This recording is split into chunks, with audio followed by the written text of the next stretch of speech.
Firman Tuhan saya ambil dari perkataan Tuhan Yesus di atas kayu salib sebelum Tuhan menghembuskan nafas. Kita baca di dalam Injil Yohanes pasal 19 ayat 28 dan ayat yang ke-30.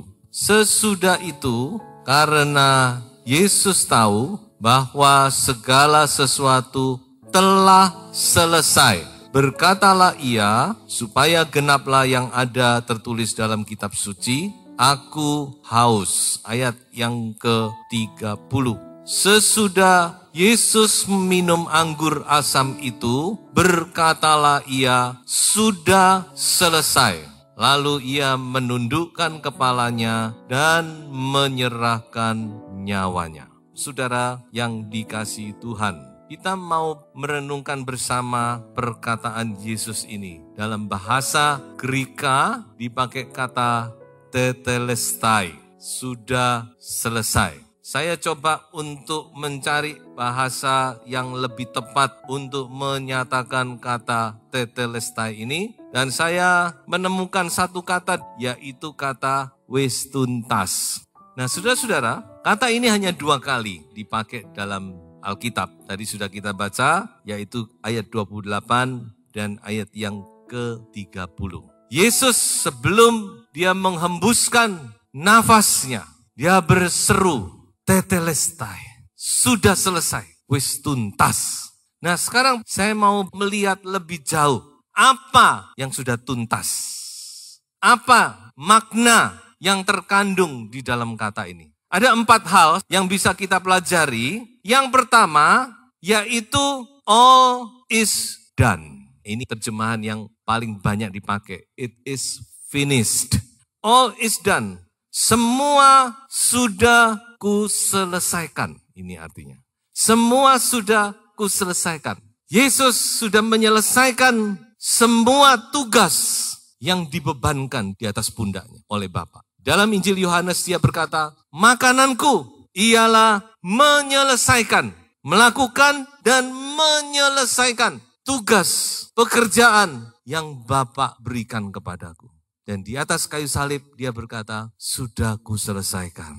Nah ini luar biasa saudara ya, sudah tuntas semuanya. Pekerjaan-pekerjaan itu sudah tuntas. Nah pekerjaan apa yang Tuhan Yesus selesaikan di atas kayu salib? Nah mari kita lihat bersama. Saya mau berikan gambaran kepada kita semua supaya kita mengerti apa tugas dan pekerjaan yang Bapak bebankan di atas pundaknya ketika dia masuk ke dalam dunia, masuk ke dalam sejarah manusia. Yang pertama, yaitu menggenapi Taurat. Nah ini mungkin saudara kita agak sulit karena bagi kita Taurat itu sesuatu yang jauh kayaknya ya. Itu milik orang Yahudi. Tapi ini penting, saudara. Dia harus menggenapi Taurat supaya dia bisa menjadi penebus, bisa menjadi korban yang sempurna. Taurat itu permintaan Allah. Intinya Taurat itu hukumnya Allah, permintaan Allah. Mengapa Yesus harus menggenapi Taurat? Karena dikatakan sepanjang sejarah manusia, sejak Taurat diturunkan di atas Gunung Sinai sampai zaman Yesus itu, kurang lebih 1.500 tahun, tidak ada seorang manusia pun yang bisa menggenapi Taurat. Termasuk Musa dan para nabi yang hebat-hebat sekalipun. Tidak ada manusia pun. Sejak Taurat diturunkan sampai Yesus lahir, tidak ada satu orang pun yang bisa memenuhi tuntutan Allah. Hanya Yesus yang bisa memenuhi tuntutan Allah. Itulah sebabnya dia berhak, dia memenuhi syarat untuk menebus manusia. Itu yang pertama. Yang kedua, memberi kesaksian tentang kebenaran. Jadi Yesus datang, dia adalah sang kebenaran, dia datang ke dalam dunia untuk memberitahu kepada manusia, untuk memberi kesaksian, ini loh kebenaran itu. Makanya kita kalau mau tahu kebenaran, kita harus kembali kepada firman Tuhan, pada Yesus. Manusia tidak mengerti kebenaran. Kalau toh manusia menganggap diri mengerti tentang kebenaran, itu adalah kebenaran dirinya sendiri. Manusia tidak bisa mengerti kebenaran. Karena kita sudah jatuh dalam dosa. Standar kita sudah melorot, sangat rendah. Sehingga kebenaran yang kita anggap ini kebenaran, itu adalah kebenaran dirine dewek. Menganggap diri benar. Ini kita harus mengerti. Tidak ngerti manusia kebenaran itu. Makanya Yesus harus datang ke dalam dunia, tugas yang diberikan, dia harus memberi kesaksian tentang kebenaran. Ketika dia ngomong ini, Pilatus tanya, apa kebenaran itu? Dan Yesus tidak jawab. Jadi ini saudara-saudara, makanya kita kalau mengerti apa sih kebenaran itu sebenarnya, kita harus kembali kepada Yesus. Ketiga, memusnahkan si iblis. Nah ini saudara kita gampang mengerti. Jadi di atas kayu salib, Yesus memusnahkan si iblis. Itu yang Allah katakan kepada si ular di dalam Kejadian pasal 3 ayat 15. Bahwa benih perempuan ini akan menginjak kepalamu. Kepala si ular. Jadi di atas kayu salib, kepala iblis itu sudah diinjak, sudah hancur. Ini tugas. Dan yang keempat yaitu tentu dia punya tugas yaitu menyelamatkan manusia. Ini tugas yang pokok-pokok penting yang saya berikan. Tentu masih kalau mau diuraikan masih panjang. Tapi yang 4 ini penting dan itu sudah Yesus tuntaskan di atas kayu salib. Oleh sebab itu dia katakan tetelestai.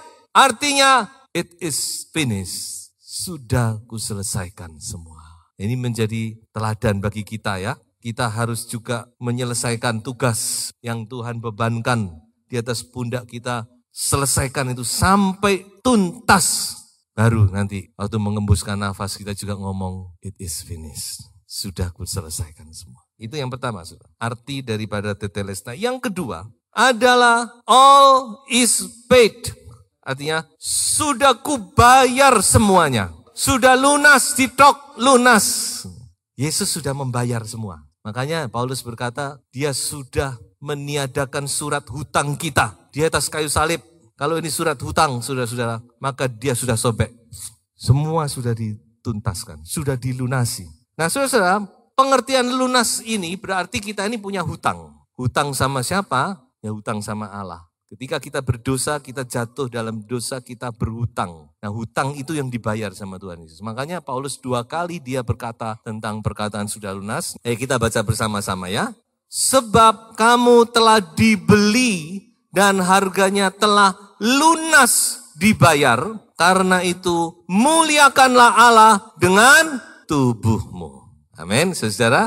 Tuhan tuh tidak nyicil sama kita. Tapi sudah dilunasi di atas kayu salib. Makanya firman Tuhan berkata, kita harus memuliakan Tuhan dengan tubuh kita. Tubuh ini harus dipakai untuk kemuliaan Tuhan. Mari kita mau menyadari bahwa tubuh ini Tuhan mau. Tuhan tidak cuma mau roh kita, tapi Tuhan juga mau tubuh ini kita pakai untuk memuliakan Tuhan. Ayat berikutnya, masih saja di 1 Korintus. Kamu telah dibeli dan harganya telah lunas dibayar. Karena itu janganlah kamu menjadi hamba manusia. Kalau mau boleh saya tambahkan sedikit, melainkan jadilah hamba Allah. Jangan kita mau diperbudak lagi oleh segala sesuatu yang bukan Tuhan. Tapi biarlah kita mau menjadi hambanya Tuhan. Jadi di atas kayu salib semua hutang-hutang kita sudah lunas dibayar oleh Tuhan. Berapa hutang kita? Berapa? Saya mau berikan satu ilustrasi ya.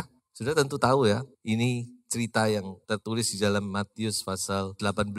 Di sini ada 2 gambar, tetapi lakonnya sama, saudara ya. Jadi yang pertama dikatakan si A ini, saya pakai nama si A aja ya. Dia berhutang kepada raja itu 10.000 talenta. 10.000 talenta itu kalau dijadikan dinar, karena 1 talenta itu 6.000 dinar, itu kurang lebih adalah 60 juta dinar. Berapa 60 juta dinar ini? Itu kalikan upah buruh 1 hari. Karena zaman itu 1 hari itu orang digaji 1 dinar. Anggaplah cepek jing lah ya. 60 juta kali cepek jing berapa? 600 miliar ya. Nah itu hutang si A nih. Karena dia tidak mampu membayar, akhirnya raja itu berkata, oke, sudah karena raja itu penuh dengan belas kasihan, wis tak bebas no semua. Ketika orang itu keluar, saudara, dia ketemu dengan si B, temannya yang pernah kesulitan lalu utang sama dia 100 dinar. Bayangkan, ini satunya 60 juta dinar, satunya cuma utang 100 dinar. Lalu apa yang dilakukan oleh si A ini? Ya pegang bajunya, dia bilang, bayar, sekarang juga bayar. Aduh Tuhan beri aku waktu. Tidak, kamu sudah tak kasih waktu, terus molor-molor terus. Sekarang bayar. Kalau udah bayar aku jebloskan kamu ke penjara. Dan singkat kata saudara-saudara, perbuatannya itu dilaporkan kepada sang raja. Dan si raja itu marah sekali. Kalau kita ngomong sekarang, kok nemen orang ini ya toh? Kok cik nemen nih? Apa sih 100 dinar bagi dia? Kalau dia suruh bayar 60 juta dinar dibanding dengan cuma 100 dinar, bukan? Tapi sebenarnya cerita ini ngomong tentang kita. Kalau kita mau sadar, cerita ini Tuhan tujukan bukan pada siapa-siapa, kepada kita orang percaya. Ya, kita ini utangnya banyak sama Tuhan. Tiap hari kita ini banyak salah dosa, bukan? Tiap hari kita minta pengampunan. Tiap hari saudara-saudara kita perlu kasih Tuhan, anugerah Tuhan mengampuni kita. Ayo kita belajar yuk mengampuni orang lain ya, saudara. Nah inilah, all is paid. Semua sudah kulunasi, kata Tuhan di atas kayu salib. Tetelestai, semua sudah kulunasi. Saya pikir tetelestai ini bukan cuma satu ungkapan dari dirinya sendiri, bukan cuma satu pengumuman begitu saja. Tapi saya yakin kata tetelestai ini juga ditujukan kepada Bapa di surga. Yang berkata kepada Bapa, Bapa, semua wis tak bayar lunas. Saudara, mari kita mau sadar ya. Yang ketiga, arti dari kata tetelestai adalah all is given. Semua sudah kuberikan. Wis tak kekno kabeh. Semua sudah kuberikan. Kira-kira itu. Memang ya, saudara renungkan apa yang dikasihkan sama Tuhan Yesus bagi kita. Ada yang masih dia simpan untuk dirinya sendiri? Ada? Sudah kuberikan semua. Semua. All is given. Saya kalau mau gambarkan ini kira-kira ada enggak binatang yang semua diberikan untuk manusia, ada enggak saudara? Salah satunya mungkin ayam ya. Ayam itu semua itu diberikan untuk manusia bukan? Mulai dari dagingnya diberikan ya toh. Kemudian apa? Telurnya diberikan. Apalagi? Bulunya buat kemucing. Apalagi saudara? Kulitnya, nah, buat kulit goreng enak saudara ya. Apalagi? Cekernya juga. Apalagi saudara? Ususnya juga makan usus ayam. Rempelonnya, hatinya. Apa yang sudah dikasih pada manusia? Nah ini saudara. Semua sudah kuberikan. Yohanes 15:13.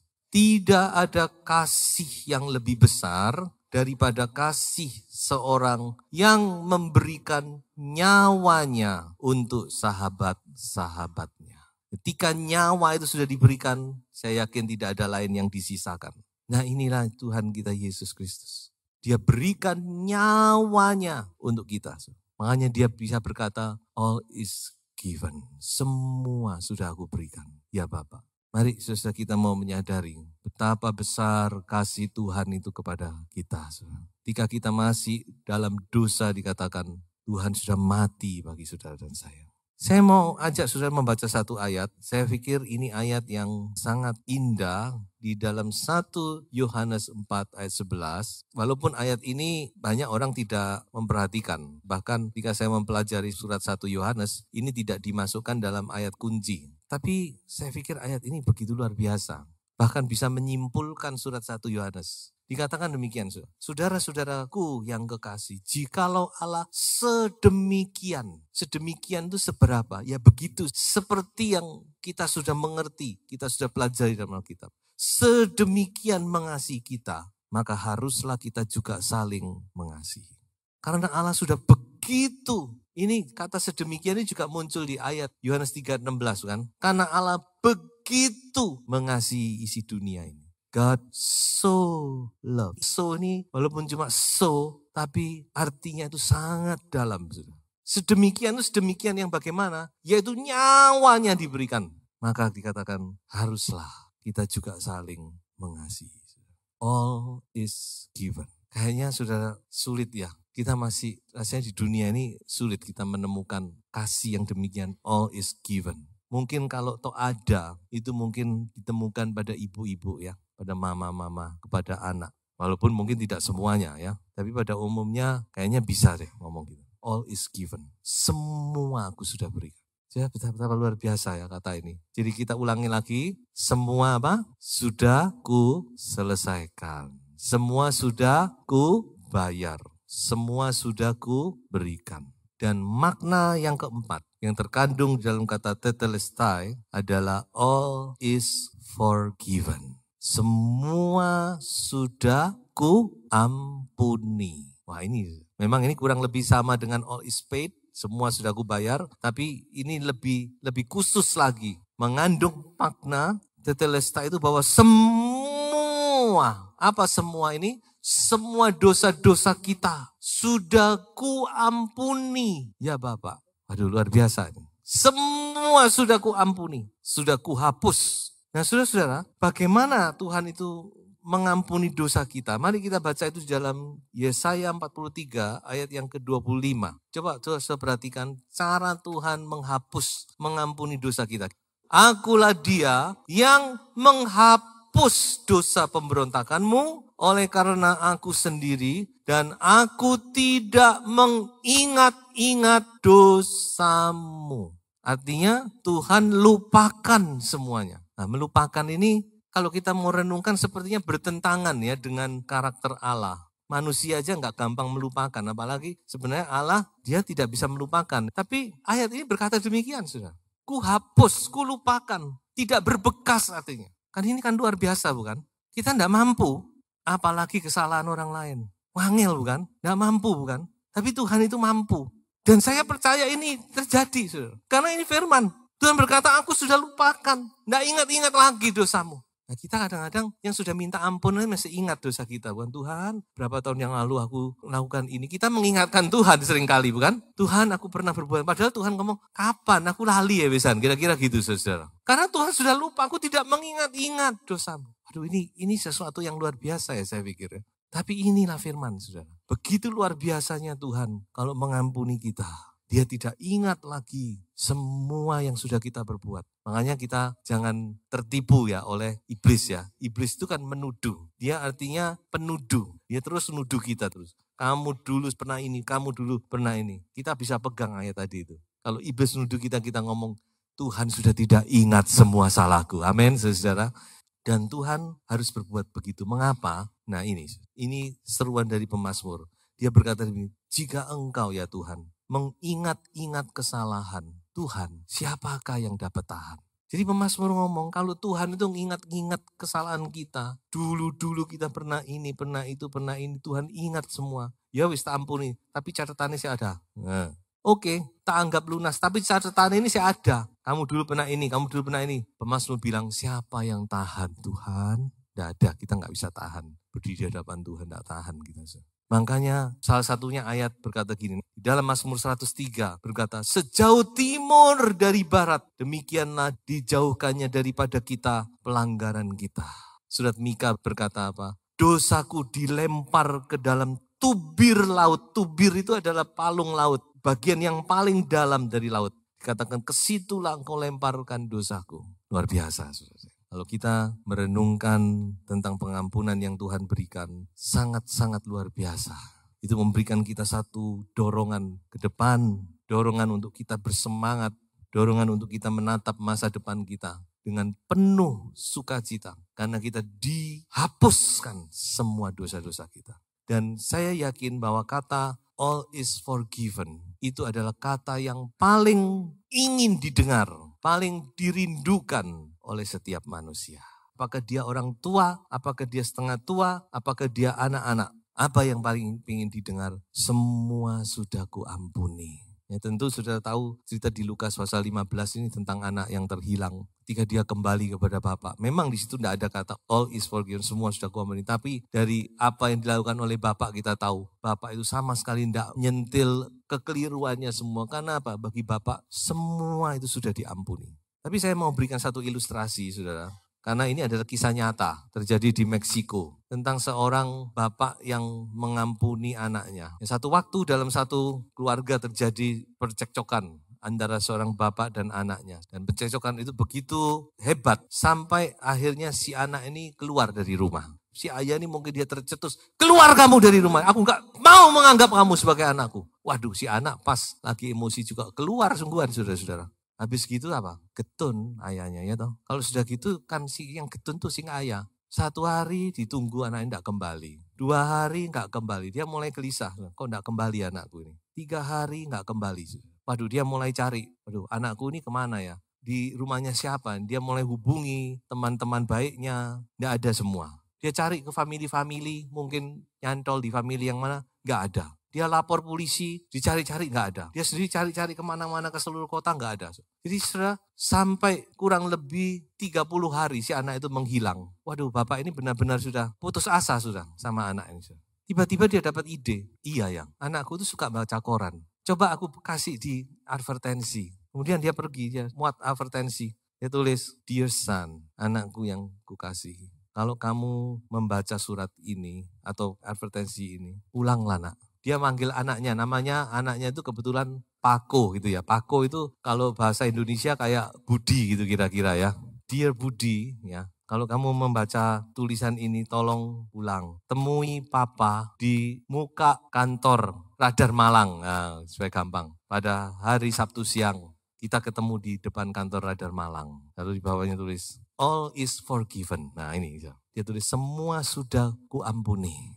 Rupanya Budi ini melakukan kesalahan ya. Jadi ayah menulis, semua sudah kuampuni. Lalu bawahnya dia tulis, ayahmu yang merindukanmu. Wah saudara, dia terus berapa hari dia muat terus dalam koran. Sampai hari hanya, dia dengan hati yang penuh harap, dia pagi-pagi sudah siap. Lalu dia siang-siang pergi menuju kantor Radar Malang, saudara. Dia ingin ketemu dengan anaknya yang sudah dia rindukan. Sampai di kantor itu, dia begitu terkejut. Mengapa, saudara? Karena di situ berkumpul 800 orang yang namanya Budi.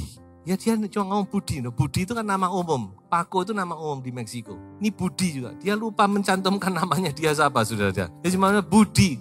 Jadi cerita ini ngomong apa kepada kita? Ada 800 anak muda yang namanya Budi. Rupanya mengalami masalah dengan keluarganya. Dan dia ingin mendengar kata itu. All is forgiven. Bukankah kata itu yang kita dengar di atas kayu salib? Ketika Tuhan Yesus mengembuskan nafas, dia berkata, tetelestai, semua sudah kuhapus, semua sudah kuampuni. Mari kita bukan hanya mensyukuri anugerah Tuhan, menyadari anugerah Tuhan, tapi kita juga mau belajar mengampuni orang lain. Tuhan memberkati kita semua.